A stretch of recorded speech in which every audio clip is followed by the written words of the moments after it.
Sing together. Raise the roof. Open your ears, God's chosen people. Open your ears and hear good news.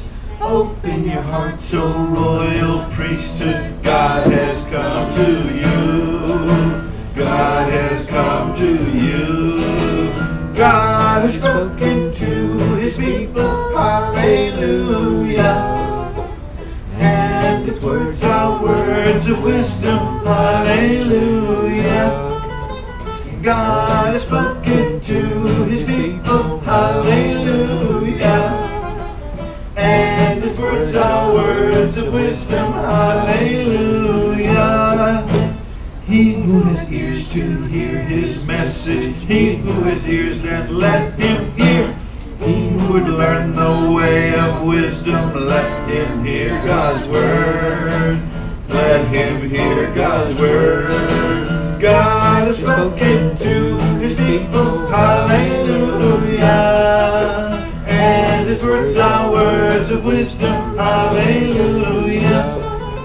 God has spoken to his people. Hallelujah. And his words are words of wisdom. Hallelujah. Israel comes to greet Messiah. Judah is glad to see his day. From east and west the people travel. He will show the way. He will show the way. God has spoken to his people. Hallelujah. And his words are words of wisdom. Hallelujah. God has spoken to his people. Hallelujah. And his words are words of wisdom. Hallelujah. God has spoken to his people. Hallelujah. And his words are words of wisdom. Hallelujah. God has spoken to his people. Hallelujah. And his words are words of wisdom. Hallelujah. Take the risk of going any faster than that. My old fingers are right on the edge of what they're capable of doing. Okay. Okay, the second verse I think you have written in there. Run it ahead. Run it ahead one slide. I can see it and I don't have it. You don't have behold? Not in this. God is my salvation? Not in this version. Okay, so the second verse, instead of behold, God is my salvation, I will trust and will not be afraid, it's, you probably already know, right? Some of you do. We'll just leave this slide, but we'll sing, with joy, we drink the living water from the well that never will run dry. Got it? Say it to me again. With joy, we drink the living water from the well that never will run dry. Okay, that's the second verse. It doesn't appear here. It just appears here. From your memory, the brilliant memory God gave you. Incredible thing. Okay. Behold, God is my salvation. I will trust and will not be afraid. For the Lord my God is my strength and my song. He also has become my salvation. For the Lord my God is my strength and my song. He also has become my salvation. La la la la la la la la la la la la. Get ready. La la la la la la la la la la. With joy, with joy we drink the living water from the well that never will run dry. Very good. For the Lord my God is my strength and my song. He also has become my salvation. For the Lord my God is my strength and my song. He also has become my salvation. La la la la la la la la la la la la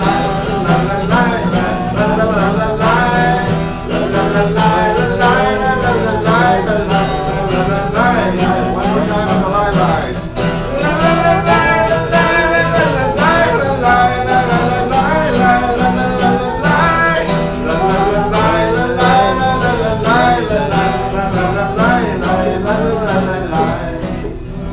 Get really excited because everybody got that second verse in there without even having to.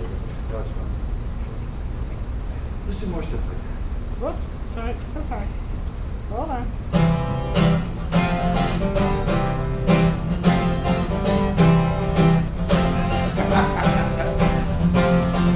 I will call upon the Lord, who is worthy to be praised. So shall I be saved from my enemies. The Lord liveth, and blessed be my rock, and let the God of my salvation be exalted. The Lord liveth, and blessed be my rock, and let the God of my salvation be exalted. I will call upon the Lord, who is worthy to be praised. So shall I be saved from my enemies. The Lord liveth, and blessed be the rock, and let the God of my salvation be exalted. The Lord liveth, and blessed be the rock, and let the God of my salvation be exalted.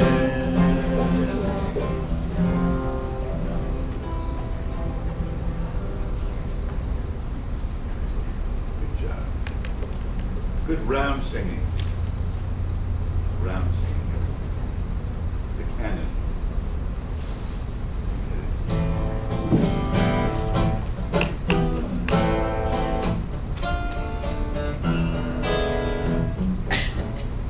As the mountains all around Jerusalem, the Lord is all around his people.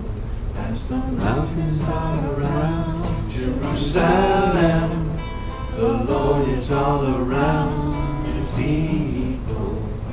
From this time forth and forevermore, the Lord is all around his people.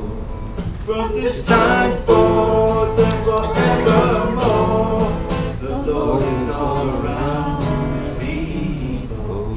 Like Mount Zion in the midst of Jerusalem, we shall not be moved, we shall not be moved. Like Mount Zion in the midst of Jerusalem, we shall not be moved, we shall not be moved. From this time forth and forevermore, the Lord is all around his people. From this time forth, yes, it shall always be, the Lord is all around his people.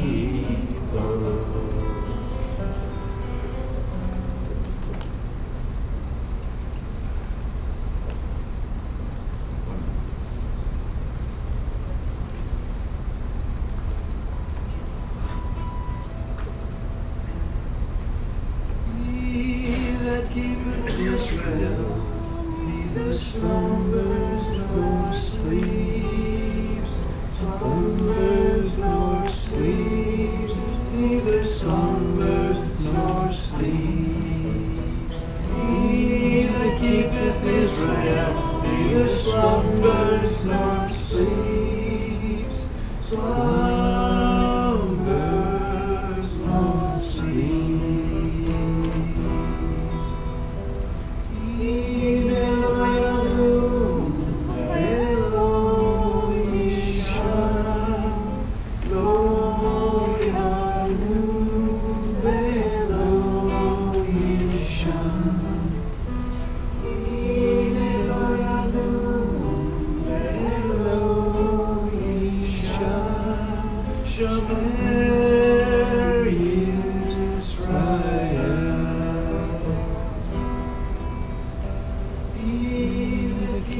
Israel, neither slumbers nor sleeps, slumbers nor sleeps, neither slumbers nor sleeps. He that keepeth Israel, neither slumbers nor sleeps, slumbers nor sleeps.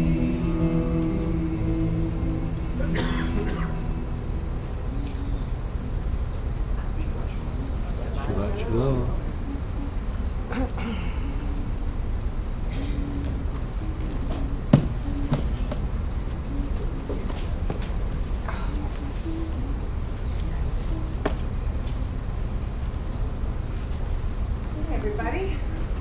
Turn on the light so I can see. All right, well, we have a few announcements, I am told. We have a Rosh Chodesh dinner coming up on Friday, November 9th at 6 p.m. There's a sign-up sheet in the foyer.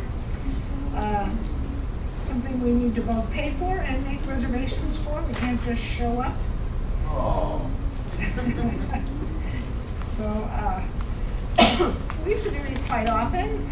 If you've come here in the last few years, probably haven't had the pleasure, but glad we're going to be able to do this again. It's a good time to be together and have some fellowship before the evening service on Friday, November 9th, 6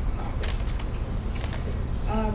We have game night. We're making game night a regular thing on the last Saturday of every week, and there's information there. And you can play dominoes until you die, or you can play some other games if you wish. We also do an Havdalah, finish up whatever was left for Oneg, and have a good time. Some other notes, as Rabbi has been reminding us, if we look around and we see people that aren't here that we normally do see, let's not wait for someone else to be the one to notice and give them a call. Speaking of which, you might say, well, how would I know how to call them? We have our Congregation Orthodox Family Telephone Directory. By the way, the artwork on this is beautiful. It's nicely done, Matt. I don't know where he is if he can hear me, but mention to Matt how much you enjoy the artwork. The Family Directory. We're not just setting them on the back table, actually for security reasons. But if you would like one, you can have one. And so see Matt or see me out of Kayla's office. I'll get you one. That's how you'll know how to get a hold of people. So we, with money, good news, bad news. New things happen. Actually, what has not made the update here is that air conditioner got hit by lightning. We weren't expecting to repair it, and we did have to repair it, and we haven't gotten a bill yet. And now we find out that insurance is going to cover everything over the deductible, which is $1,000. But anyway, so that's good news. Still need to do this work. Still have a leak in the roof. Still have all the money that was donated, and so we're going to figure it out. But don't stop giving. Oh, lots of fun. And this is new news. We have a fall picnic planned for Philippi Park, and that is on Sunday, December 2nd, which means, come on, it has got to be somewhat cool by then, right? So, I don't know if you, on Facebook, there's the meme, and it's the whole picture of the whole country and the bands of all the temperature, except for Florida, where it's red. It's a fall skip fest. So I did. But anyway, by December 2nd, surely it'll be cool enough to have a picnic, and that's always a lot of fun. And so there's information on it. All right. Everything else is as per usual. So Shabbat Shalom, thanks for coming this evening, and we'll get started with our service.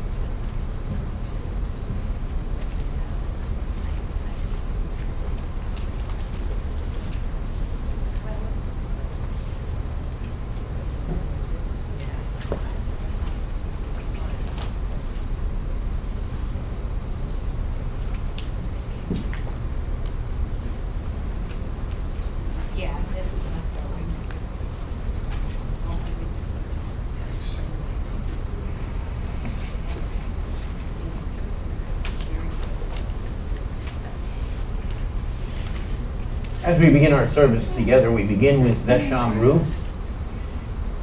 And as you turn to pages 8 to 11, let me remind you of one thing, or you will discover this very shortly. The portion for this week is the portion that includes the first covenant that God made with us as a people. It's the covenant with Abraham, or through Abraham. And Shabbat's not the sign of that particular covenant. Shabbat, which we celebrate, is the sign of the second covenant that God made with us, the Mosaic covenant. And as we go through Vishamru, you'll notice that as the sign is forever, so also is the covenant and the relationship God made with us through it. So we keep that in mind as Richard leads and we respond on pages 8 to 11. Vishamru v'nei Yisrael et ha-Shabbat la'asot et ha-Shabbat l'dorotam berit olam beini uvein b'nei Yisrael od le'olam Ki sheshet yamin nasa Adonai et hashamayim ve'et haaretz uvayom hashavi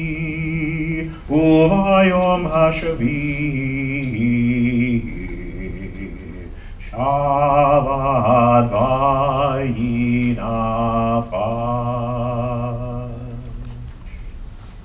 The children of Israel shall keep the Sabbath, observing the Sabbath throughout their generations as an everlasting covenant. It is a sign between me and the children of Israel forever, that in 6 days the Lord made the heavens and the earth, and on the 7th day he ceased from work and rested.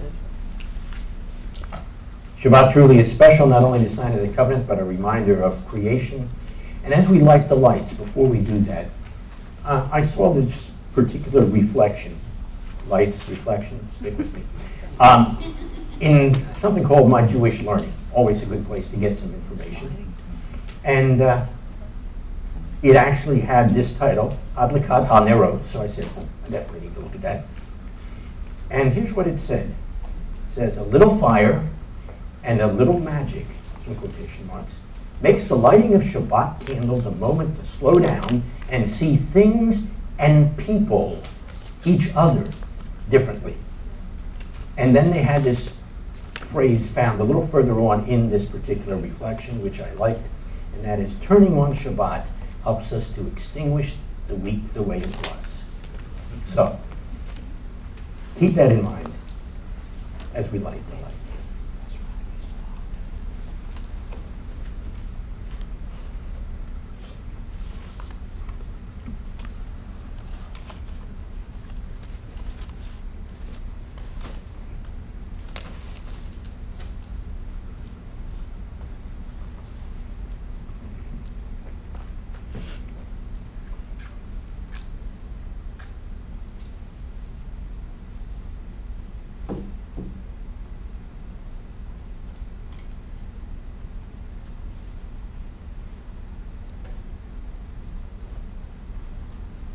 Baruch atah Adonai Eloheinu melech haolam, asher kitshanu b'mitzvotav, v'tzivanu lahidlik ner shel Shabbat. Blessed are you, O Lord our God, King of the universe, who has set us apart by your commandments and commanded us to light the candles for the Sabbath. Baruch atah Adonai Eloheinu melech haolam, asher kitshanu b'mitzvotav, v'tzivanu lahiyot ol-goyim, v'natam lanu Yeshu Meshikeinu ha'or ha'olam. Blessed are you, O Lord our God, ruler of the universe, who sanctified us by your commandments and commanded us to be a light for the nations, and gave us Yeshua, our Messiah, the light of the world. Shabbat Shalom. We turn now to our Tehillah Tabrit Kadashah portion for the evening. It is midway down on page 136 and 137, and we'll notice there a reminder that God has in fact fulfilled his promises as he covenanted to do, and in fact has answered the prayers of our people down through the centuries in synagogues around the world. As we are reminded as we begin that text, and we'll do this, well, I was going to say responsive, not really. I'll lead you in the opening line and then you'll respond together with me the next. It's a reminder that God has come and in fact has redeemed his people as he promised. Baruch Adonai Elohei Yisrael, ki pakad et amo, vayishlach lo padut, vayarem lanu keren, Yeshua, b'veit David, avdo. Together? Praise be to the Lord, the God of Israel, because he has come and has redeemed his people. He has raised up a horn of salvation for us in the house of his servant David, as he said through his holy prophets of long ago, salvation from our enemies and from the hand of all who hate us, to show mercy to our fathers and to remember his holy covenant, the oath he swore to our father Abraham, to rescue us from the hand of our enemies and to enable us to serve him without fear, in holiness and righteousness before him all our days. He has in fact fulfilled the oath, the covenant he swore to our ancestor Abraham. And more than that, having done so, the one who is called the horn of salvation now sits enthroned in a place of authority to guarantee for us what he's in fact done on our behalf. And that's Ha-Elohim Asher, pages 40 and 41. Ha-Elohim Asher Diber Mikedem Pe'amim Rabot Uvidrachim Rabot El Ha'avot Be'ad HaNevi'im Diber Eleinu Be'acharit Hayamim Ha'ele Be'yad HaBein Asher Sam Le'yor Le'shkol U'viado V'amasa et ha'olamim U'zohar kevodo B'tzelem atzvuto V'naseh kol b'dvaro Racha gevura U'lakar she'asa Tihur krata'im Yashav limin Ha'gedulah. In the past, God spoke to our fathers through the prophets, at many times in various ways. But now, in the end of days, he has spoken to us by the Messiah, his Son, whom he appointed the heir of all things, and through whom he made the universe. The Son is the full radiance of God's glory, and the flawless manifestation of his reality. He sustains all things by his powerful word. After he made atonement for sins, he sat down in the place of authority beside the majesty in heaven. True and firm, established and lasting, right and faithful, loved and treasured, desired and pleasant, feared and mighty, ordered and acceptable, good and beautiful is this word to us forever and ever.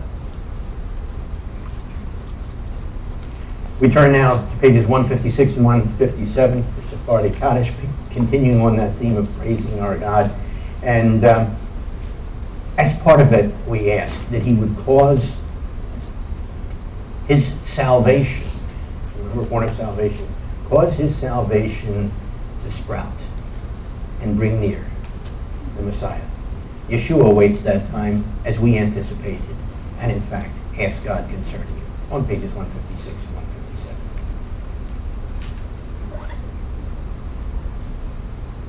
Yitgadal v'yitgadash shemei Rabbah Ve'alma divrei chirute V'yamlich malchute V'yatzmach purkene V'kayrev mesheche V'chayekon uv'yomekon V'chayekol beit Yisrael Badala uvizman kariv imru omen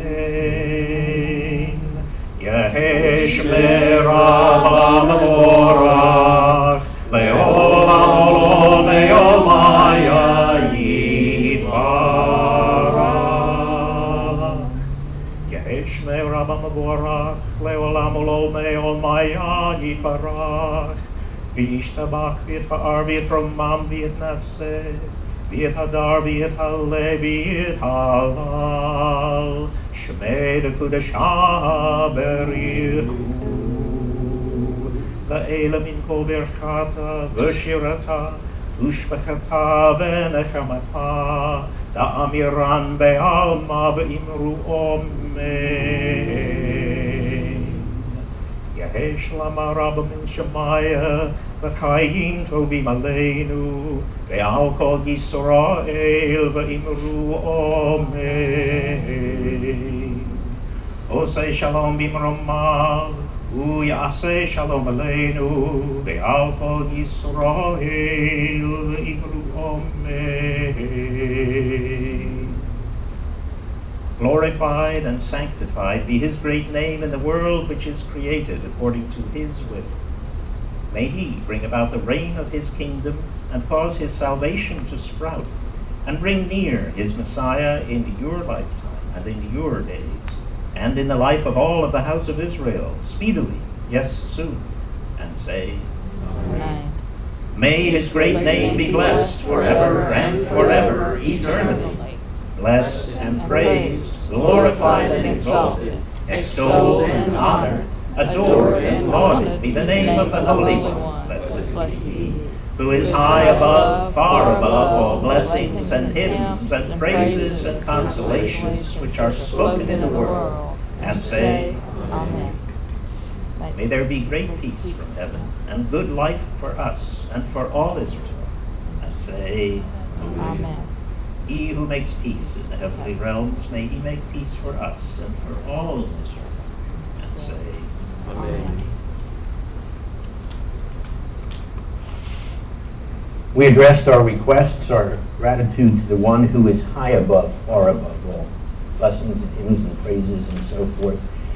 So we now offer both our prayers and our commitment to him as we respond with the Shabbat blessings, pages 34 to 35, to the one who is also the one who keeps all things going, ordering the cycles of time, giving us yet another Shabbat on which to celebrate.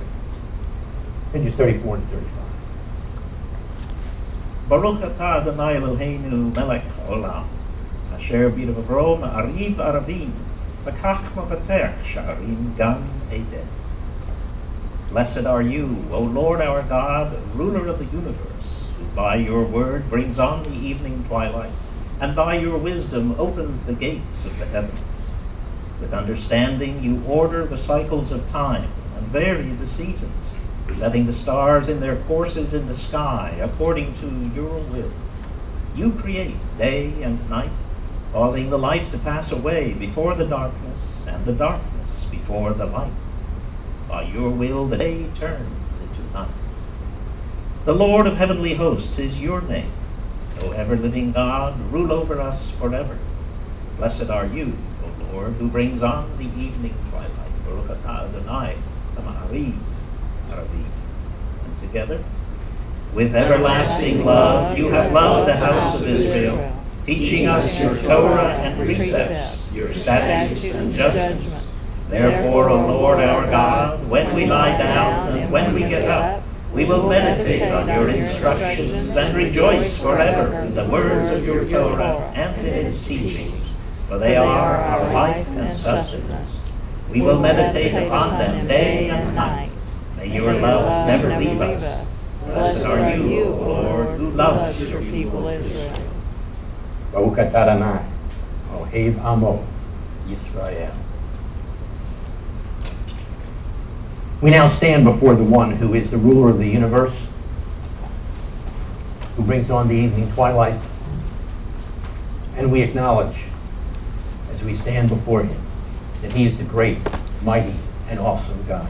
It's the Amida for this evening, paragraphs 1 through 3, as we face Jerusalem, the direction of the ark, and we now respond, or use these words to help us respond, on pages 66 to 71.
You sustain the living with steadfast love. You bring the dead to life with great mercy. You support all who fall, and you heal the sick.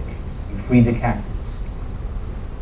Which is why we ask, Mi kamoka al givurot, umi domeh lecha melech memit. Who is like you, Lord of might? Who can be compared to you, O King?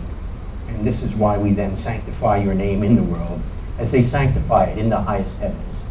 As it is written by your prophet, they call out to each other, and they say, Holy, holy, holy is the Lord of hosts. All the earth is full of his splendor. Kadosh, Kadosh, Kadosh, Adonai Tzevaot Melech kol haaretz kavodo. Then across from them comes back this resounding response. Praise, praise be the splendor of the Lord. Everywhere it is manifested. Kavod Adonai, mi makavod. And then in the Holy Writings, we are further told, The Lord shall reign forever, your God, O Zion, for all generations. Imloch Adonai le'olam, Elohei Tzion, l'dor v'dor. Hallelujah.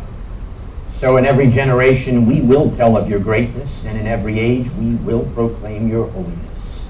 Your praise will certainly never depart from our lips, for you are a great and holy God and King. Ba'ukata Adonai ha'el ha'kadosh, blessed are you, O Lord. You are the holy God. And as we turn to pages 88 and 89, we are further reminded that there's truly none like him among the gods. Glorious in holiness, awesome in praises, doing wonders. Ein kamoka. Nothing compares to your deeds.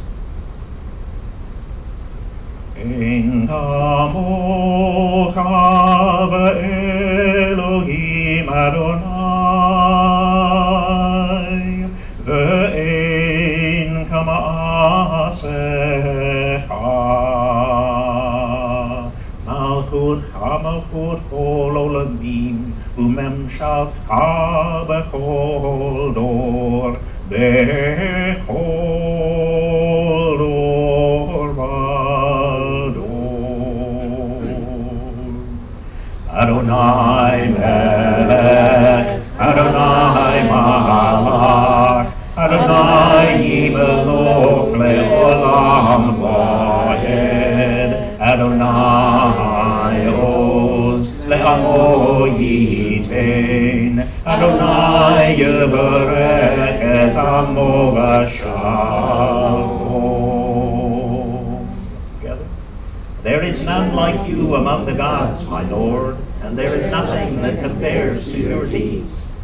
Your kingdom is a kingdom that endures for all eternity, and your sovereignty extends throughout all generations. The Lord reigns, the Lord has reigned, the Lord shall reign throughout eternity. The Lord will bless his people with peace. The Lord reigns, the Lord has reigned, the Lord shall reign throughout eternity, and the Lord should reign throughout each and every one of our lives. That is now what we affirm as we turn to pages 34 to 39, and we respond to the Shema.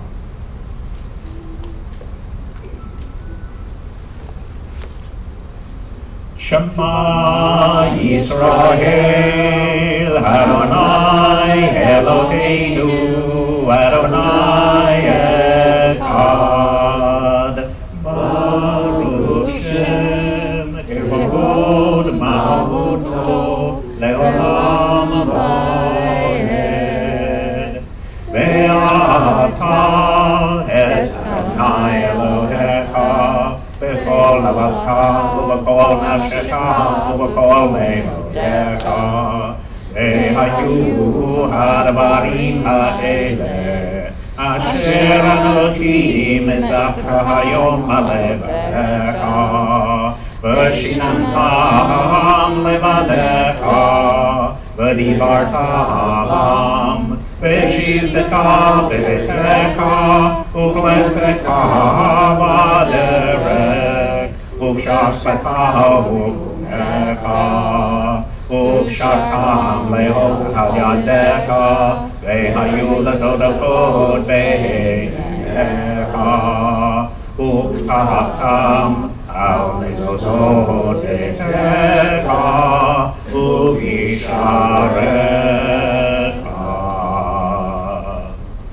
Hear, O Israel, the Lord is our God, the Lord alone.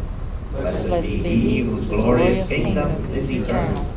Love the Lord your God with all your heart, and with all your life, and with all your strength. These commandments that I give you today are to be on your hearts. Impress them on your children. Talk about them when you sit at home and when you walk along the road, when you lie down and when you get up. Tie them as reminders on your hands and bind them on your foreheads. Write them on the door frames of your houses and on your gates.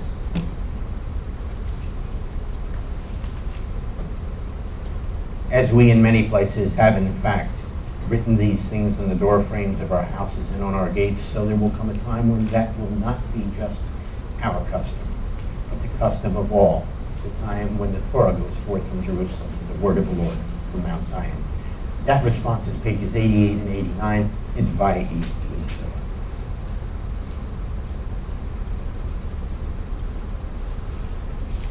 ויהי בנשוא אהרון ויאמר משה ומאדוני ויפוצו בקע וינוסו משנאך מפניך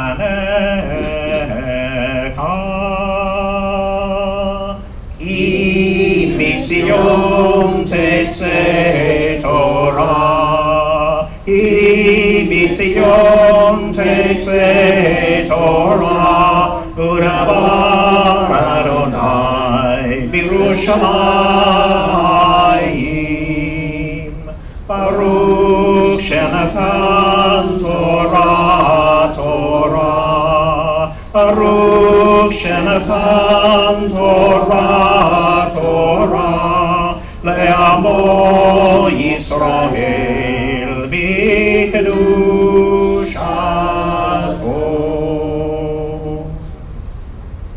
It came to pass, whenever the ark went forward, Moses would say, Arise, O Lord, and let your enemies be scattered. May those who hate you flee from before you. For from Zion shall go forth the Torah, and the word of the Lord out of Jerusalem. Blessed be he who in holiness gave the Torah to his people Israel. Having received this great gift, this tremendous treasure, we now respond on page 133.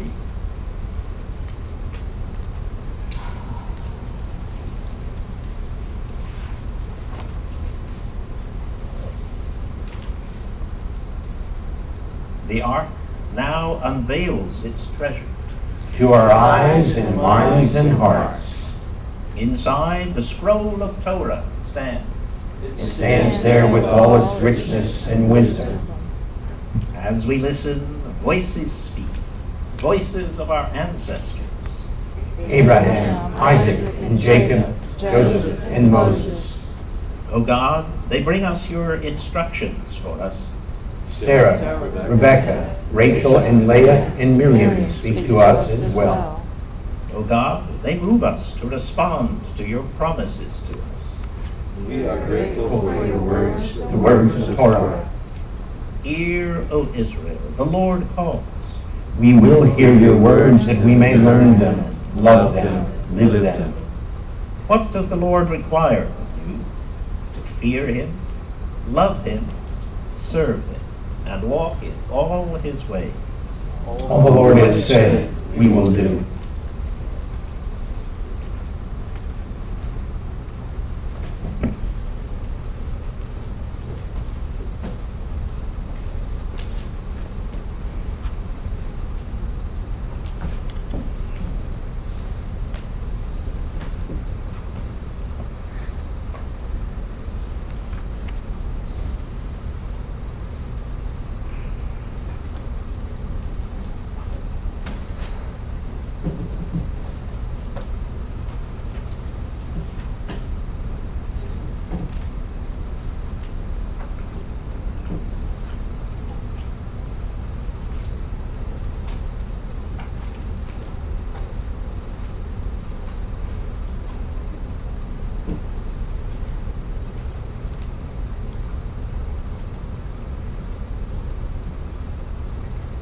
Mi Shebarach Avotenu, Abraham, Yitzhak, Yaakov. He who blessed our fathers, Abraham, Isaac, and Jacob. May he bless Jacob. May he bless Matthew. May he bless Rabbi John. May he bless Diane. And may he bless Mike, who have come up to honor God and the Torah. May the Holy One bless them and their families, and send blessing and prosperity on all the work of their hands. Baruch et Adonai HaMavorach. Baruch Adonai HaMavorach le'olam va'ed. Baruch atah Adonai Eloheinu melech ha'olam, asher bachar banu mikol ha'amim, v'natan lanu et torato.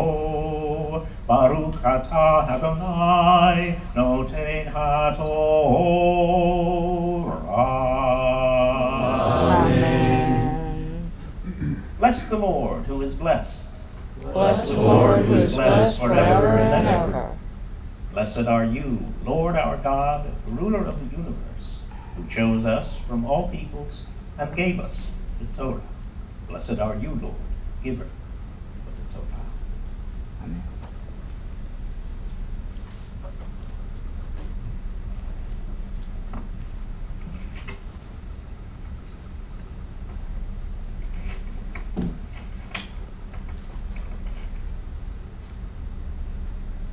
Vayomer Adonai el Avraham, Lech-Lecha, me'artzecha u'mimoladacha, u'mibeit avicha, el haaretz asher arecha, ve'esecha v'goy gadol, v'avarechecha, v'gadola shamecha, Ve'yevarecha, v'avracha mivarechecha, umkalelcha or, v'nivrechu vecha, chol mishpachot ha'adama. Vayelech Avram, ka'asher diber elav Adonai, Vayelech ito lot Avram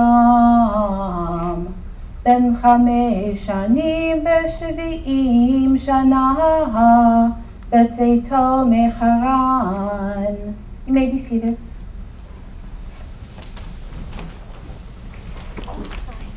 And so Adonai said to Avram, get ye out of here, or go forth from your country, and from your relatives, and from the house of your father, to the land which I will show you. And I will make you a great nation, and I will bless you, and your name will be great, and you shall be a blessing.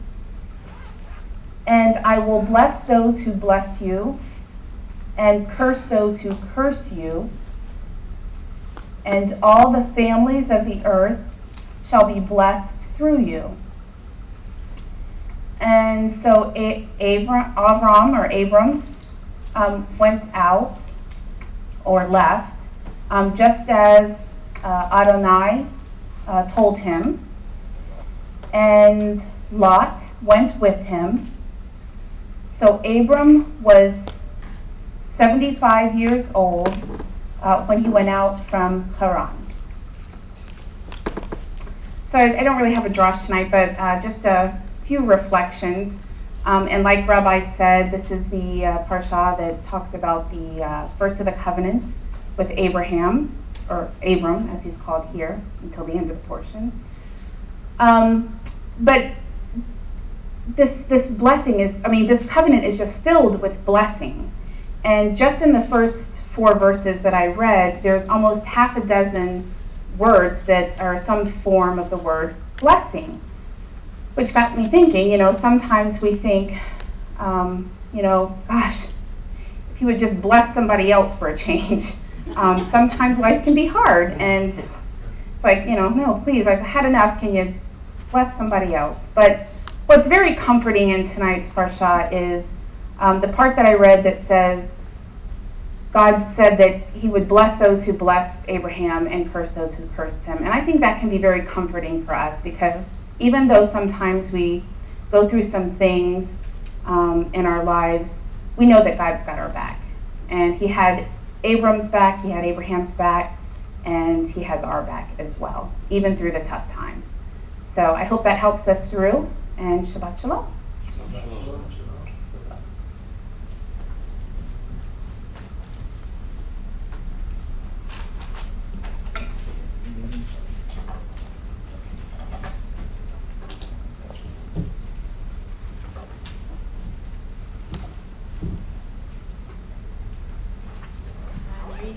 Genesis 17, verses 1 through 8.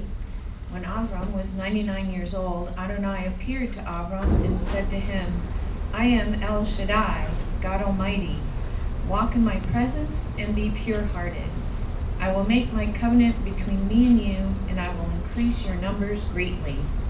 Abram fell on his face, and God continued speaking with him. As for me, this is my covenant with you. You will be the father of many nations. Your name will no longer be Abram, exalted father, but your name will be Abraham, father of many, because I have made you the father of many nations. I will cause you to be very fruitful. I will make nations of you, kings will descend from you. I am establishing my covenant between me and you, along with your descendants after you, generation after generation, as an everlasting covenant to be God for you and for your descendants after you. I will give you and your descendants after you the land in which you are now foreigners, all the land of Canaan, as a permanent possession, and I will be their God.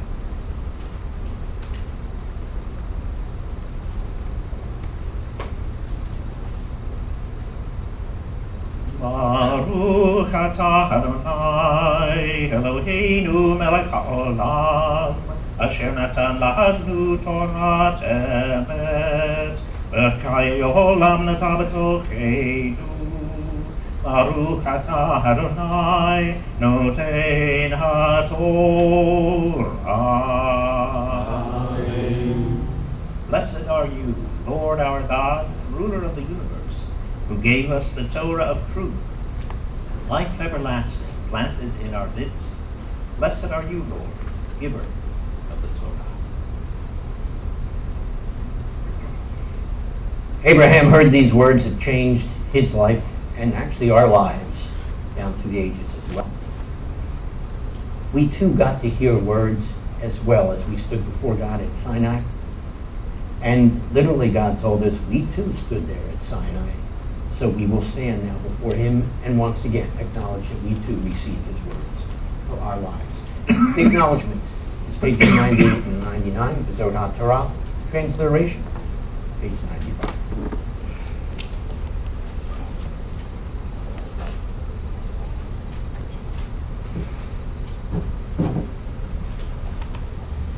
V'zot Torah asher sama Moshe lifnei bnei Yisrael al pi Adonai b'yad Moshe. This is the Torah which Moses placed before the children of Israel. It is in accord with the Lord's command by the hand of Moses.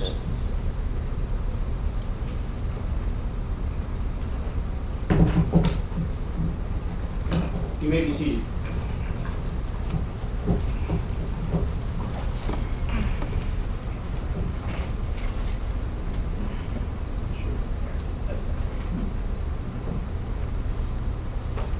I'll be reading from Acts 15, 5 through 21. But some of those who had come to trust were from the party of the Pharisees, and they stood up and said, "It is necessary to circumcise them and direct them to observe the Torah of Moses." The apostles and the elders met to look into this matter.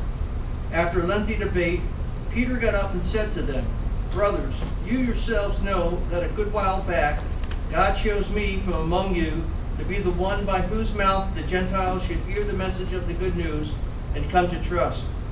And God, who knows the heart, bore them witness by giving the Holy Spirit to them, just as he did to us.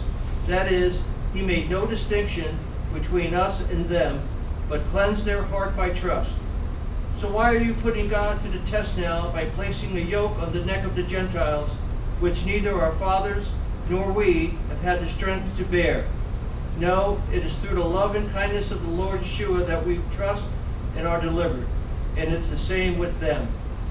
Then the whole assembly kept still as they listened to Barnabas and Paul tell what signs and miracles God had done through them among the Gentiles. James broke the silence to reply. "Brothers," he said, "hear what I have said, what I have to say. Simon has told in detail what God did when he first began to show his concern for taking from among the Gentiles a people to bear his name.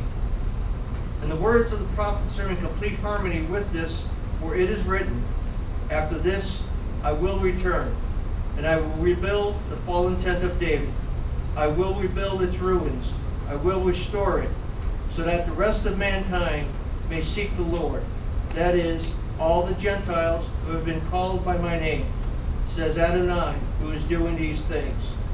All this has been known for ages. Therefore, my opinion is that we should not put obstacles in the way of the Gentiles who are turning to God. Instead, we should write them a letter telling them to abstain from things polluted by idols, from fornication, from what is strangled, and from blood.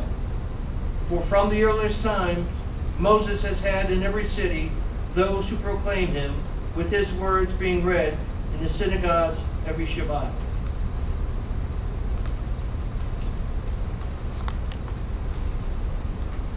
Those words delivered some 2,000 years ago impacted lives down through the centuries, as did the words read earlier some 2,000 years before even that.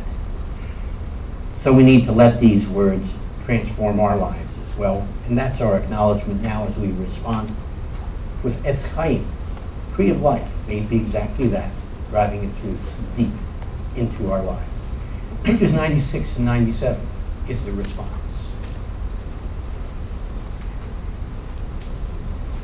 Es Chaim lama chazitim ba vetom cheha meushar eracheha darchei noam vekol netivoteha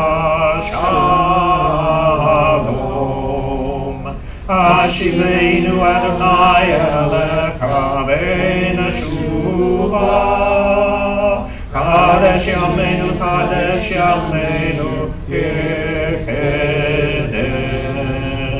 Ashivenu Adonai Elecha Benashuva Kadesh Yameinu Kekedem.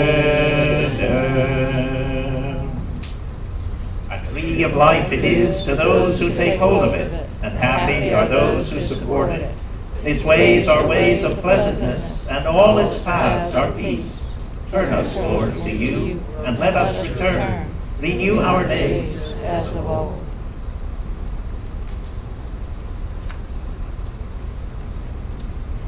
With our days renewed as of old, we now get to stand literally in the presence of the great King as his priests, and so we can respond with Uvnu Kol Yomar, pages 98 and 99. Uvnu Kol Yomar, Shuvan, Adonai Rivavot Alfei Yisrael. When the ark rested, Moses would say, "Return, O Lord, to the myriads of Israel's families. Arise, O Lord, to your resting place, you and your mighty ark. Clothe your priests with righteousness. May those who have experienced your faithful love shout for joy. For the sake of your servant David, don't delay the return of your Messiah. Voor David of Bethlehem, al te shave, penay, the shikah. Kila kachto, naratilachem, torati al ta'azoku. I give you good instruction. Do not forsake my Torah.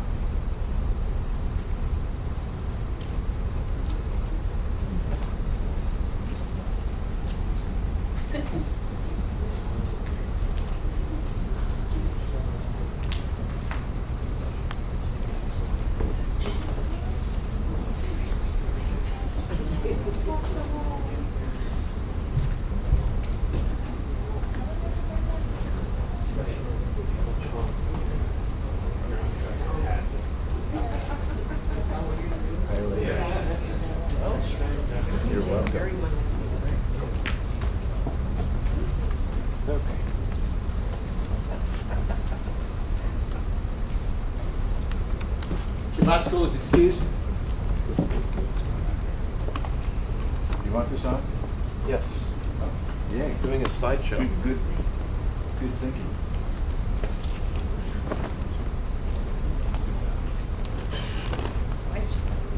Are we doing it yet? Not yet. This evening, we look forward to the privilege of having Dr. Patrice instruct us from some very important texts. So, if you will come.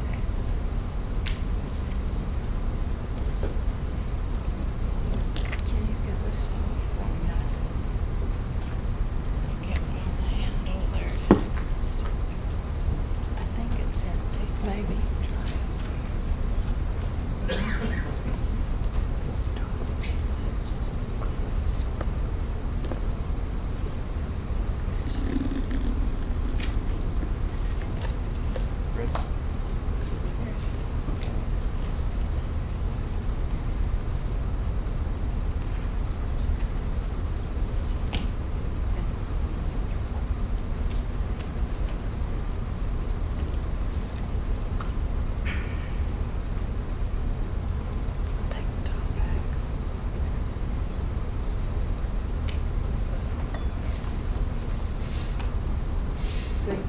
Good evening. Hi. Hi. Shalom.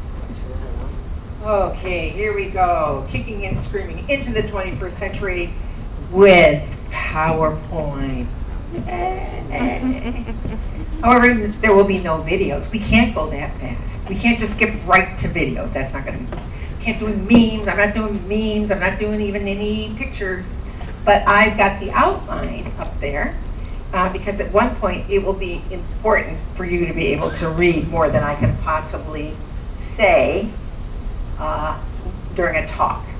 As you can see, it's called Modern Day God-Fearers, or an alternative title, What About Those You Wacky Gentiles? Or, if you're trying to be more sedate, Are You a God-Fearer? Are you a God-Fearer? This is the first in a series that John and I are jokingly going to put out, and the next one's going to be, Are You a Pharisee? I am. I hope to be. Oh, she didn't go there. Yes, I did. And when I said that to John, he went, yeah, I'm getting that. So if it's approved by him, I guess it's half okay. So tonight I'm going to give you a simplified, not dumbed down version, but a shorter version of an academic paper I did a long time ago. Like, seriously, like 20 years possibly ago. And I've given it at conferences and formal presentations as a paper, I'd say 6 or 7 times. I gave it at the Union, a Messianic Jewish congregation. I gave it there twice. And so, to me, I was assigned to do this topic. So in the theology committee in the Union, they said, okay, we need somebody to write an article on the Gentiles who were trying to, join the believers in the first century. Okay, Patrice, you can do that. And I went, oh, okay, I will, okay. But what was wonderful about it was I learned so much. And I think it will help you too.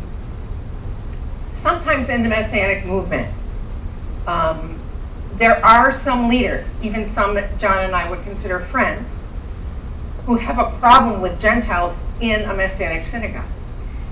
Their immediate response is, oh, they're going to mess everything up. And they're going to water down the Jewishness of that group. And it's not going to be good. And we'll lose our witness to the Jewish people. Let me assure you that we think none of those things. And we have not yet drawn our pistols or slapped their face with our gloves to say we're fighting a duel with that idea, but it may come sooner rather than later. So this is what I know my position has been since I did this paper and even before, and I don't know where John is, I'll have to talk to him later. Okay, next, I don't have a... this is all taken from Acts 15, and you heard Michael give you the reading from that during that time period. The question was, they're in Jerusalem. You can read this all for yourself in Acts 15. The time is approximately 50 BCE, so it's like 15, 20 years after Yeshua's death and resurrection. And who is there? Why, it's the Zachinim and the Shlichim, who some of you would call the elders, apostles, deacons.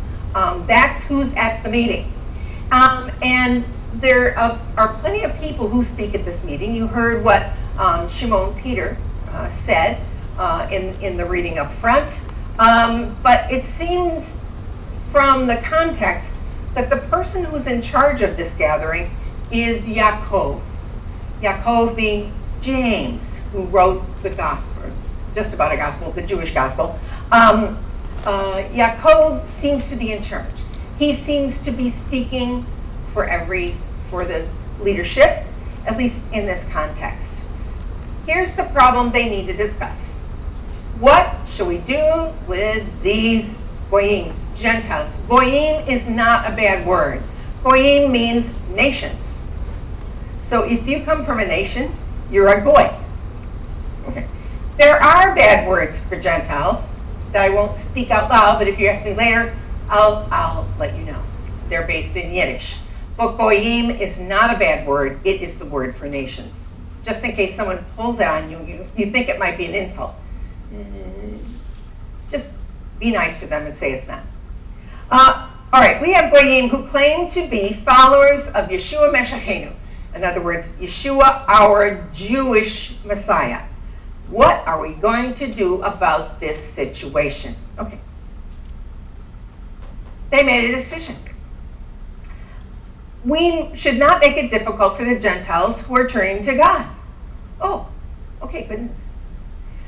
All you have to do, says Yaakov, there's just 4 abstentions. There's 4 things that you shouldn't be doing. Number 1, don't eat meat polluted by idols. Don't eat meat given to an idol as a sacrifice. Number 2, don't engage in sexual immorality. Number 3, don't eat the meat of strangled animals. And number 4, furthermore, don't eat blood. Okay, so when we have those 4, 1, 3, and 4, we don't even have to worry about those. Those are no longer, we can't do those. So only number 2. Okay, good. That's very good. Okay.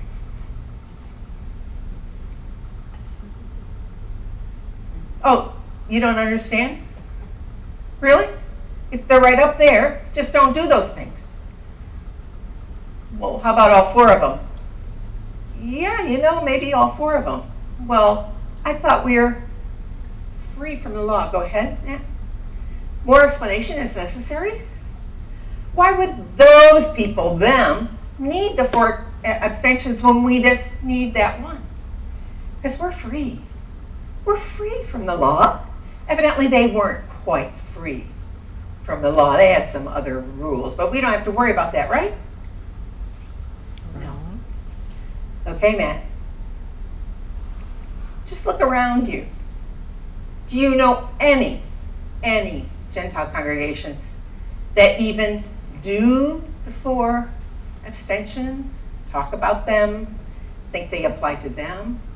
Maybe the sexual immorality one, but I would almost guarantee you not the other three.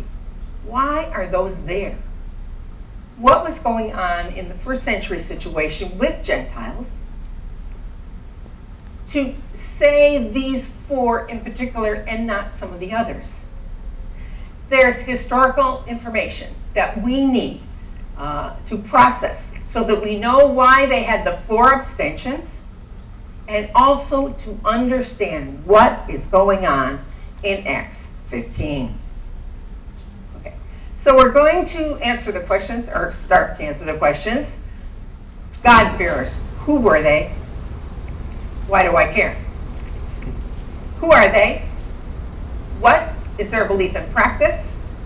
And how did they fit into the historical and the theological scheme or worldview of that time period of the what we call the early Messianic congregations? Okay, now, God-fearers were known as a special category of Gentiles.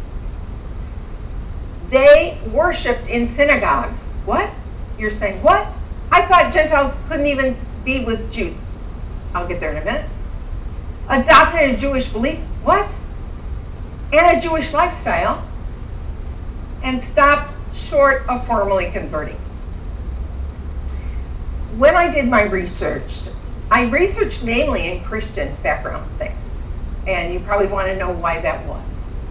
Because I wanted to be able to talk to people who were discipled in Christian churches, who were discipled as Gentiles, who would have an idea that, well, you know, we just did away with all that stuff, so now the Gentiles are just, you know, free and easy, and only that sexual immorality thing is a problem right now. But these are Christian scholars and Christian analysts and Christian historians who said, no, there was a whole class of these people, and they had a formal title. Their title was God-fearers, and it comes from the Greek. So the original term was not based in Hebrew, it was based in Greek. It has to do with theos and phobos.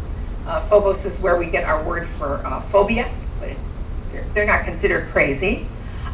There was a whole group of wacky Gentiles at this time period, actually from about 400 BCE up through the destruction of the temple in 70 and then again in 120, who wanted to hang around the Jewish people. They loved the Jewish God. They wanted to serve the Jewish God. What kind of people were those, and why would they want to do such a thing? Trust me, when I say, in general, Jews as a group of people, both by the Greeks, by the Syrians, and by the Romans, those big world powers that were in charge of the nation of Israel, they thought Jews were ignorant and tribal and totally not up to modern standards. They rolled their eyes. They made fun of Jews in their plays and in their essays. They just thought Jews were the stupidest, most backwater people ever. So Gentiles who wanted to be interested in doing Jewish things or being interested in this history, they were not helping themselves. And they were not helping their family to progress. In fact, they were probably putting the jobs and the livelihoods of the people in their family at risk, because it just was the opposite of cool to want to accept this Jewish God. No, go back. Sorry. That's all right. Now, I also want to put aside the concept that I think a lot of people, when they think about it at all, they think, okay, so there's Jews in Israel, and there's also Gentiles, okay. And then one day on the street, a Gentile thinks, I don't like Mercury, he's not working for me. I don't like Zeus, Jupiter, not an improvement. I think I'll try the God of Jacob, that'd be great. Yeah, that would. No, did not happen. How do I know? Because we have God-fearers, and God-fearers are not, they have warm, fuzzy feelings in their heart. No, they do have those, presumably, but that's not how you got to be a God-fearer. Go ahead.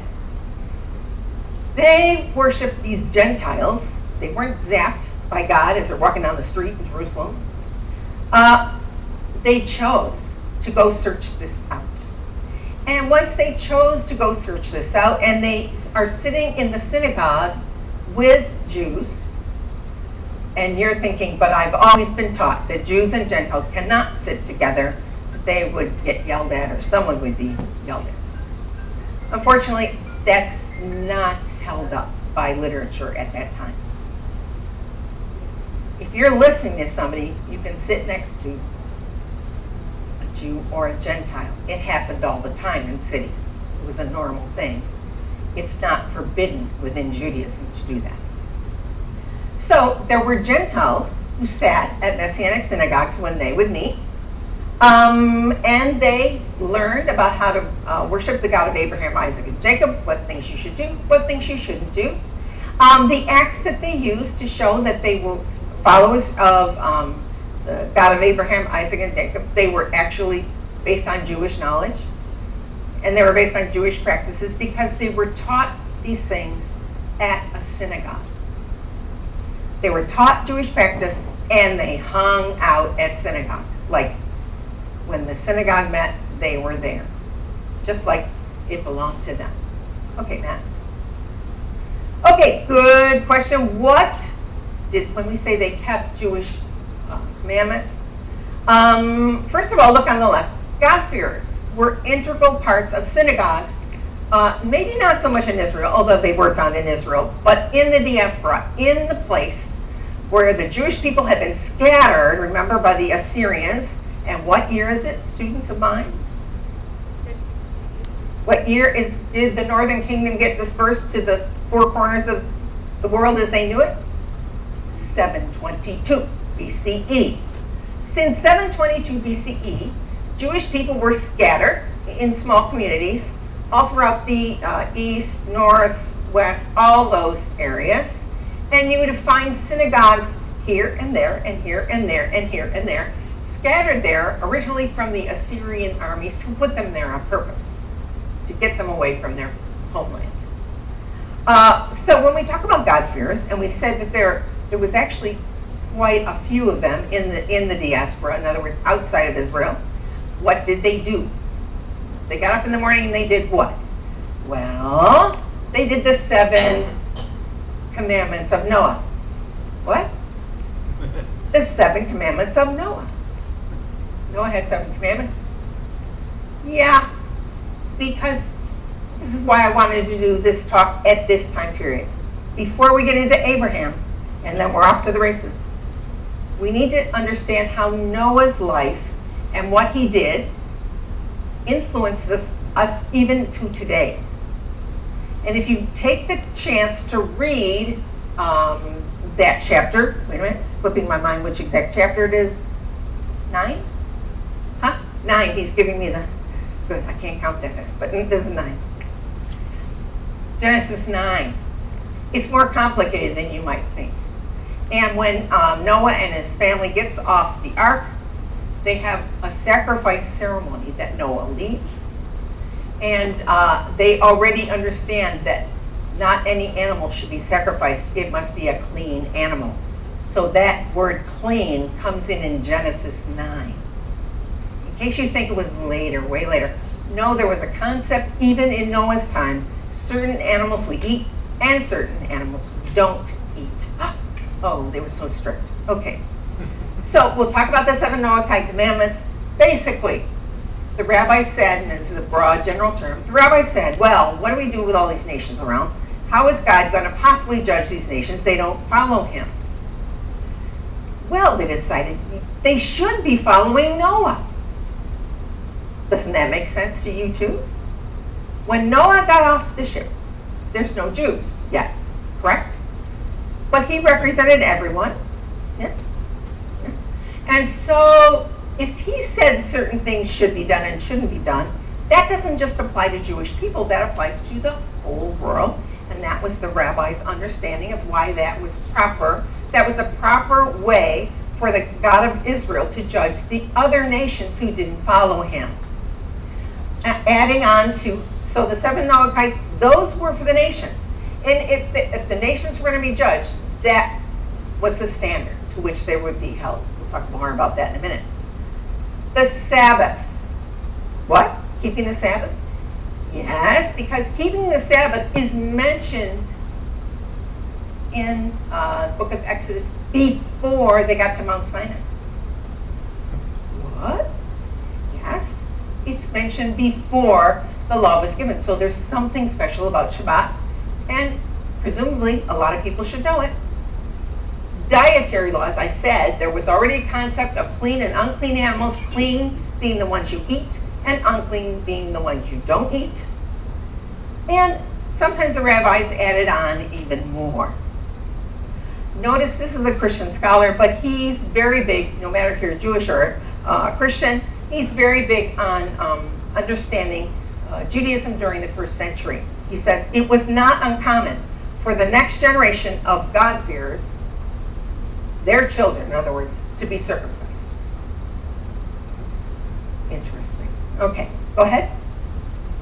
So there were three classes, I says, classes of Gentiles during Second Temple Judaism. They're basically three, if you want to wrap them up. There were foreigners, the nations. There were proselytes or converts, the people that formally converted to Judaism. But in the middle, they weren't just nations, and they weren't converts yet. They were God-fearers.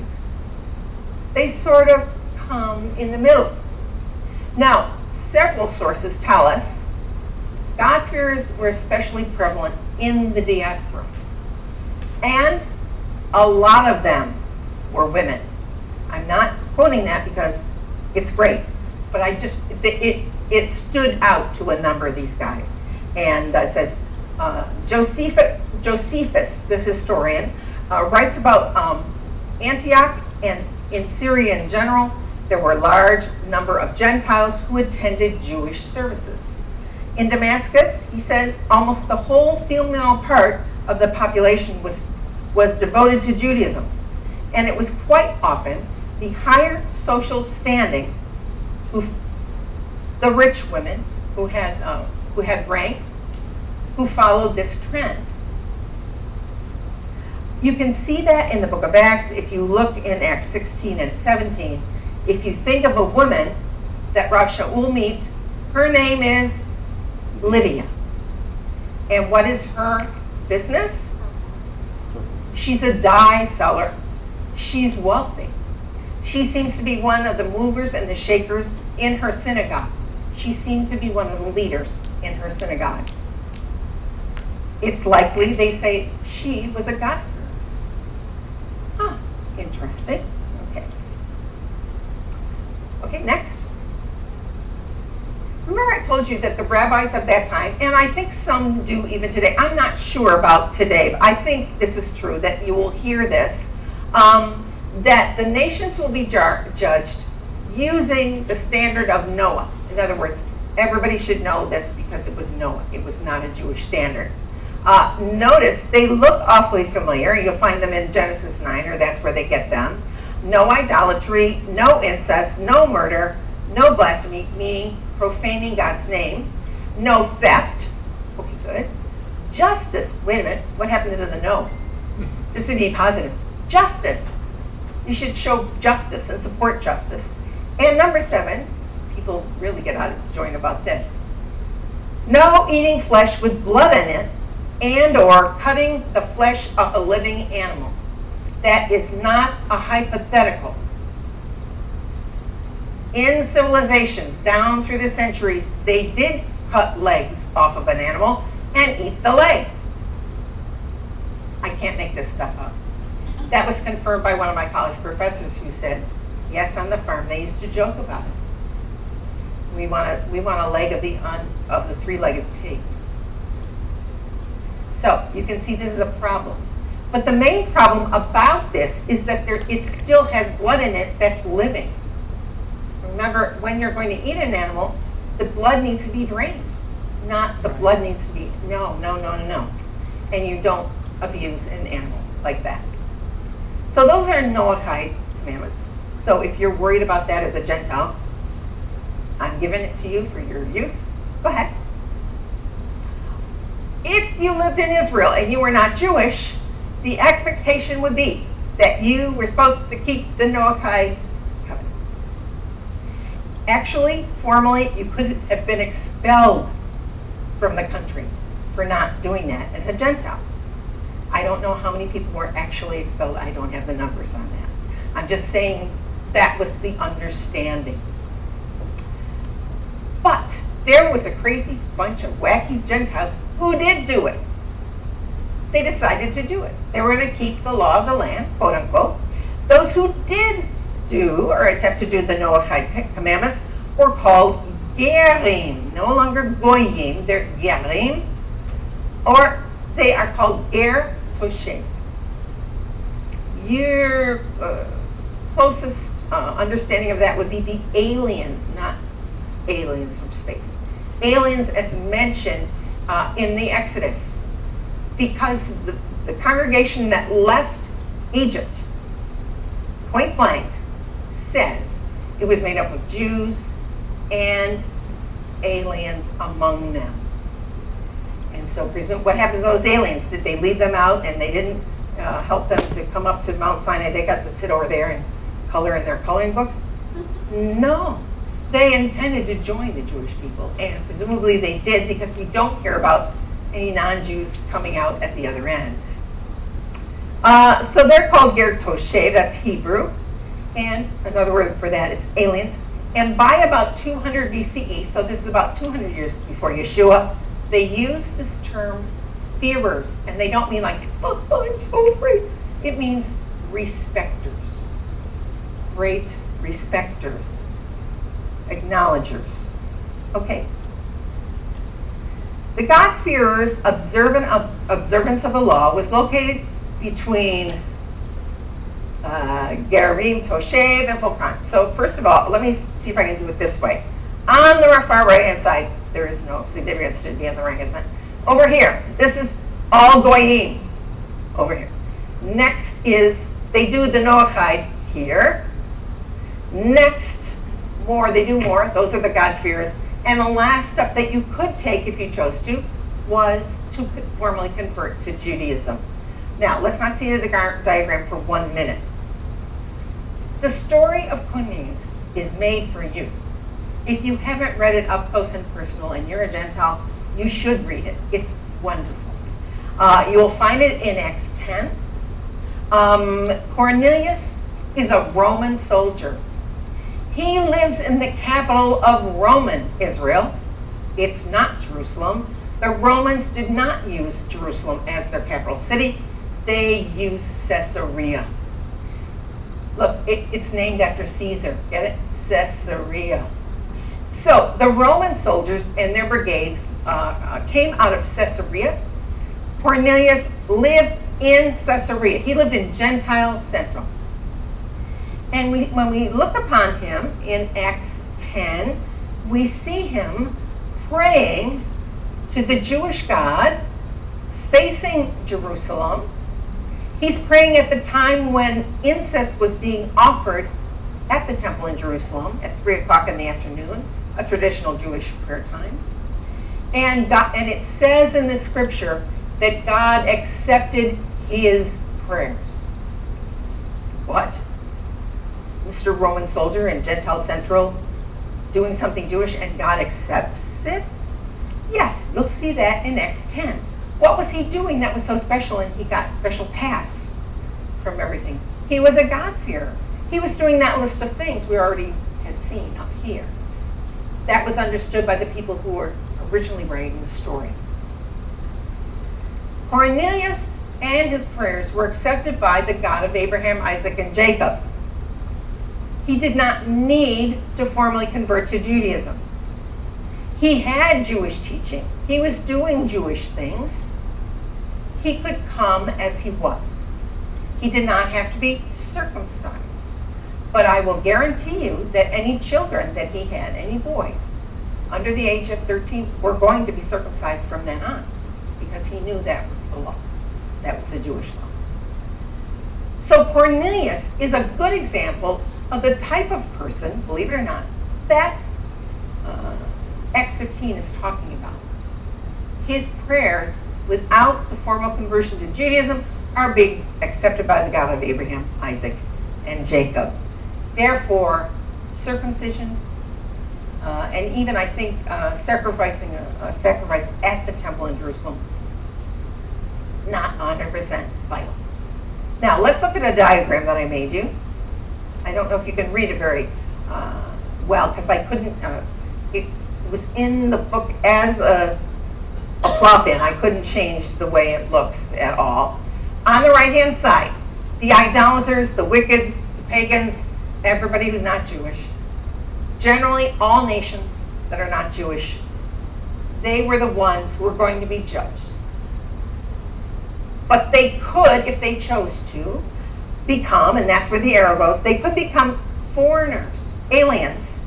They're called Garei Toshev, especially non-Jews that were living in Israel, or any Gentile that wanted to be righteous before the God of Abraham, Isaac, and Jacob. What? Yes. Any Gentile that wanted to be righteous, according to the rabbis, if they kept the law of Noah, they would be judged by their nation's standards. The requirement were those 7 commandments from Noah. Now, if they chose to go further, if they chose to learn more, if they chose to visit a synagogue and learn about the types of things that Jewish people did, then they could become God-fearers, or as they called them, Gerei HaSha'ir, foreigners of the gate. They're at the gates of becoming a Jew, but they have not made that step through the gates. So their requirements would be the same as the Toshev, the Noahite, the Sabbath. Now, that means if you're keeping the Sabbath in the Roman culture, that means you're seen as lazy, you're laughed at, you're ridiculed, you might lose your job. There was no such thing as a day off every week. That was ridiculous. Only those lazy Jews did it, and there's a lot of trash talking about these people who got a day off every week. We have it different in our culture, but then it was tough. None of these things were easy to do. Dietary laws, once again, not easy. And go to synagogue regularly.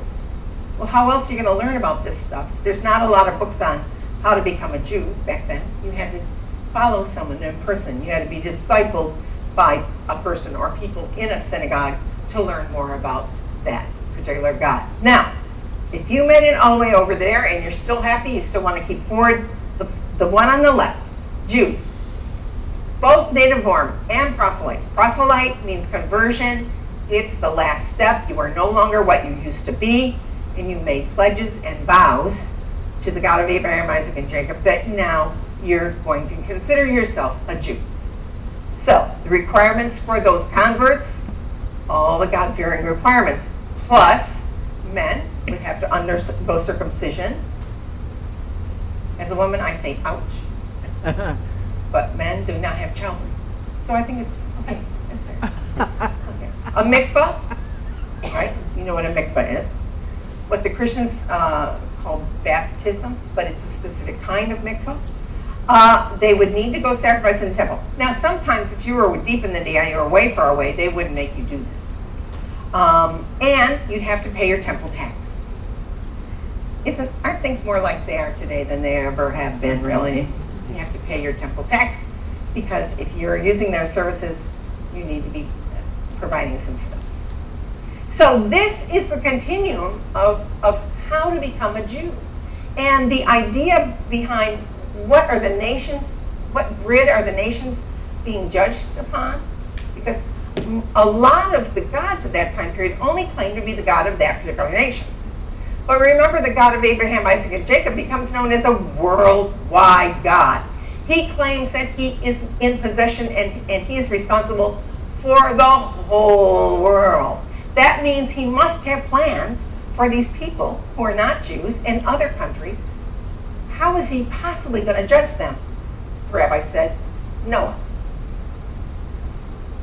If you have a problem with that, you might want to take it up with Noah. But you have higher and higher levels of commitment depending on what you as a person wanted to do. wanted to be led to. Okay. All right. So, 2 last questions. They're not easy questions. They're questions that we're still trying to figure out. As I said, there are people who disagree about this. That's because they've never had me explain it to them, obviously. I think this has been a very uncomfortable topic for a lot of Messianic synagogues. Because frankly, those of you who've been around for a lot of years know that without Gentiles, we wouldn't be here, right? Is that fair enough to say? Give yourself a thumbs up. If you've been here more than 20 years, good for you. But if nobody showed up, John and I, Dr. Bronstein, Judy was gonna come and be a Jew. She already knew that when we showed up, so you can blame Judy. What does this mean for Messianic synagogues today? Now, I should also let you know that there are hundreds, perhaps thousands, of groups calling themselves Messianic synagogues in this name. Let's just take America or Canada, so North America. And you might go visit, say, 30 or 40 of these in different parts of the country, and you would see a vast array of strange-looking groups that were doing things you have no idea why they're doing those things. Because there's never been just one way to do this. And remember, this was not one group that decided to do this one day. This was something that started popping up simultaneously in California, in Washington, D.C., in Chicago, in Columbus, Ohio, and also in New York City. That was what was going on in the mid-70s. And groups started popping up, and they grew and they spread, but there was not one rule of law for all of them, so they each developed in their own way. Now, in later years, that means in the past 25 years, there has been a larger group that said, we are here on behalf of all congregations, and we are here to help congregations and be like, it's almost like a denomination, except they really can't tell us what to do too much. That would be good. That would be good. And you'll see fewer or more Gentiles at each congregation, depending on where you are and depending on who discipled the leaders. The discipleship of the leaders is critical into understanding why they have the things that they have. Does that make sense to everybody? So if you're the person who you looked up to, who taught you a lot of what you know, who encouraged you to plant a Messianic synagogue, if they were a certain type of person with a certain type of theology, you're going to basically, that's going to be your assumptions. But other people who were mentored by other people over here, they might have a different set of assumptions. And the one common thing that they agreed on was that Jewish people deserved their own place to worship the God of Abraham, Isaac, and Jacob, and not just mix in all over. That it was part of God's plan to protect the Jewish people from dying out. That really, and it still is, a problem that Jewish people, population dwindles. I know you've heard about the ultra-Orthodox. They're in New York City primarily and in Jerusalem. It's not going to save the zero population group by themselves. It's going to save the ultra-Orthodox population group, but not save Judaism in general as far as numbers of people that are even alive today to be witness of the Jewish people. So what does this knowledge mean for Messianic synagogues today? What does it mean for us? Well, I think I am speaking for John, and if I'm not, please stand up and go, no! Or maybe my daughter might too. It means that if you come with a sincere heart, and that you're willing to put up with us, and that you're willing to learn about the Jewish ways of doing things, and you're interested, and you think this is basically a good thing for you to do, then welcome, God bless you, nice to see you. If you come after about 3 weeks, you say, well, I like what that church over there does better. And I think we need to have this, this, and this, and especially we need to have more prayer, and we need to have Holy Spirit gatherings, and then we also need to pray for healing. And if you're coming and going after 3 weeks, yeah, you should do this, and you should do this, and you should do this, guess what we're going to say? There are many fine congregations within a square mile of this building. Please enjoy one of them on our behalf. We're not mad at you. It's just they all do things their way, and we need to do things a Jewish way. Does that mean that you can't register a complaint with any of the leaders? Oh, you can. And trust me, you do. Every now and then we hear your pleas. And sometimes we do some things about it. I'm teasing you. But I'm saying our position has always been to welcome anybody who walks through those doors. It's scary, isn't it? Anybody who walks through the door. Ooh. Sometimes that has been a challenge. But not that often. I have never really felt danger while being here. We do have the door locked, but we hadn't had it locked until about 3 years ago. It was always open. Have we had people who whipped in here and told us we should do this, this, and this, and then got mad and left? Yeah, we've had those, but not that many. Because people in general, we've always had visitors. Almost every single week, we have a visitor. In fact, sometimes I say to John jokingly, it's like we're the zoo when they came to see the zoo. So, what do Jews do? Let's go see. Yeah, I'd like to see that. What do they eat? Let's go see. And I'm teasing because it's fine. And especially here in the South, a lot of people really have never really talked to a Jewish person very much. And sometimes John and I will kid that, especially in the Midwest. We would have people come up to us and say, I met a Jew once. And they weren't joking. They were proud. Oh, that's great. Okay, good. I hope that you like them because I'm sure they liked you or something positive as we could make it without, tiptoeing away. So that's been our position. Well, can we put people who are Gentiles in leadership positions? Yes, we do that too. But remember, we're going to go along with what the apostles decided. God-fearers, in other words, they're not there in leadership because they want to change the service and make it more like the church down the street. They want to sing hymns like they used to sing at the church down the street. They don't ever say that. They don't ever try to change us from what we are. And if they did, then they need possibly to reconsider being in a leadership position.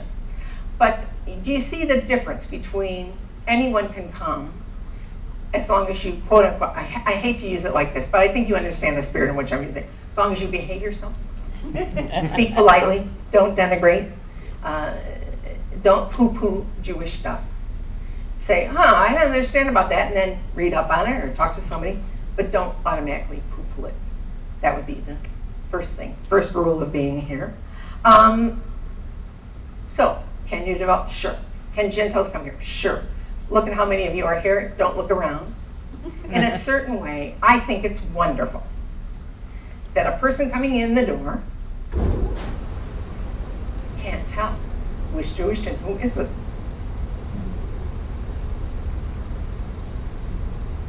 I think that's wonderful. I think that means we come as we are. We do our thing. We're happy with our thing. We believe in our thing. We know that we're unique. And I don't have to look and see, who are you really? Who are you really? Because as you and I know, it's been in all the papers. Just because you're a Jewish person does not make you a good Jewish person. And just because you're a Gentile person does not make you a bad Gentile person. Both things are true. If you had a choice, who would you rather take? A Jewish person who could care less about Judaism, who doesn't know anything about Judaism, who sort of it's irrelevant to them, but they want to come because they're Jewish. Or, you have to choose one, not the other. A Gentile person who loves the Jewish people, who loves Israel, who's done a ton of Jewish things, who supported Jewish causes, who feels at one with Israel. Which one would you want to make a leader in a Messianic synagogue? I hope the choice is not even close in your mind. Do you see what's at stake? DNA cannot be the final word on who is a Jew in a Messianic congregation. Would you all agree with me? Yes. Because there's something with your heart. Not your heart that has DNA, but the other part of your insides. And that your Jewish commitment needs to be a part of your life and a comfortable part of your life, I think is a good way to say that. So if I'm asking you, are you a God-fearer? I'm not trying to get all up in your business. I am not trying to ask you if you're a Jewish or Gentile. I am saying we should all try to be a God-fearer. Does that mean we're going to be super strict and now I can't come to your house because I'm going to mess it all up? I bring you something to eat? Please don't be like that. Please don't. That's why over in the grand ballroom when we eat, if I see a person who's very upset and nosing around about what there is to eat and they're lifting it up and they're looking at the tags on it, I get a little concerned. Now, are we going to have frog's legs and lobster balls over there? No, we're not. In fact, don't bring them in the building. No, we're not. But our hearts and our viewpoints should be at home with the Jewish people and with their practices. I don't think that's too much to ask. If it is, you'll talk to me later and you'll tell me. But are you a God-fearer? I know I want to. Whether I'm Jewish or Gentile, I want to be a God-fearer. I think they're on the right track. I think they understand a whole bunch of stuff that's important to understand the Bible. Let's pray. Avinu Malkeinu, our Father and our King, you are a great God, and it is a privilege to serve you. We thank you, O Father, that we live at this time in history, such a unique time, sometimes a stressful time. We thank you that you've placed us here because we're equipped to handle it.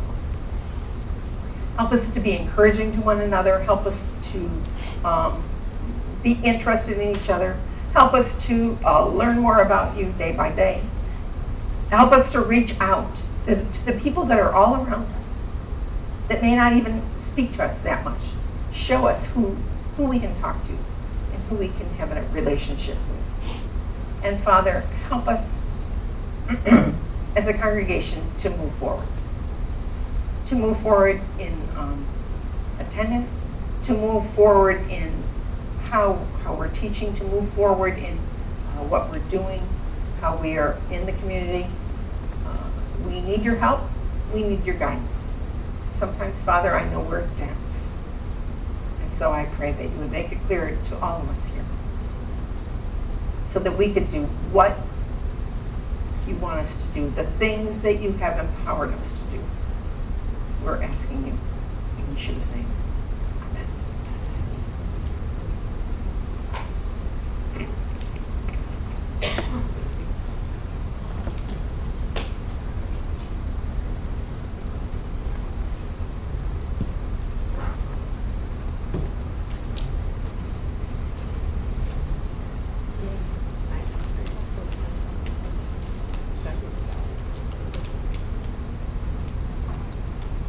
There's coming a time, as Elena reminds us in pages 102 to 107, if you read the passages contextually, when all the world will be made up of God-fearers.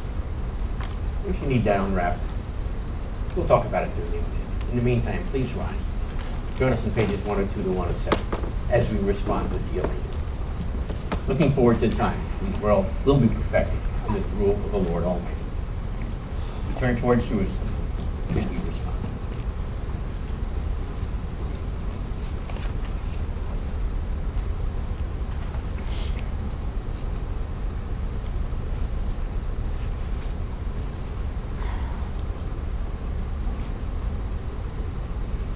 Aleinu l'shabeach l'adon hakol, v'atei gedula l'yotzer bereshit, shelo asanu kagoy ha'atzot, ve'lo samadu k'mishpachot ha'adama, shelo sam chelkeinu kahem, ve'gor aleinu kechad al hamonam, ve'anachnu korim, u'mishagavim u'modim, lifnei melech malkei hamlachim, hakadosh baruch hu, shehu notei shamayim ve'yosed haaretz, Moshe bashamayim b'ma'al, ushkinatu zo b'gafei meromim, hu Eloheinu Elod, emet malkeinu efesulato, kakatuv b'torato, v'yadata hayom v'hashemota, El levavecha ki Adonai hu ha'Elohim b'shamayim b'ma'al ve'al ha'aretz mitachat elod. It is incumbent upon us to praise the Master of all, to exalt the Creator of the world, for He has made us distinct from the nations and unique among the families of the earth. Our destiny is not like theirs, our calling is our task. We bow down and acknowledge before the King of Kings that there is none like Him. For He stretched forth the heavens like a tent and established the earth. Truly there is none like our Lord and King. As the Torah says, you shall know this day and reflect in your heart that it is the Lord who is God in the heavens above and on the earth beneath. There is none else. We hope, O Lord our God, to soon behold your majestic glory, when all abominations shall be removed, and all false gods shall be at an end. Then shall the world be perfected under the rule of the Lord Almighty, and all mankind shall call upon your name. For to you every knee must bow, and every tongue declare that you are God. Reign over us soon and forever. May the kingdom of David's greater Son be established forever. For then shall the words be fulfilled, the Lord shall be king forever, and the Lord shall be king over all the earth. On that day the Lord shall be one, and his name one. V'ne'emar v'haya Adonai l'melech al kol haaretz Bayom hahu yeh Adonai echad Ushamo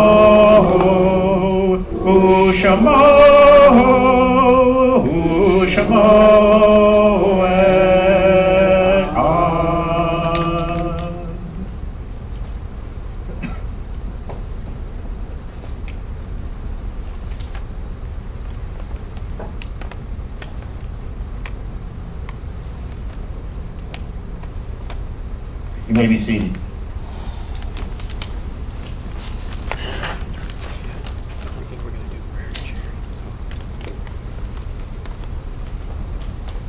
Now,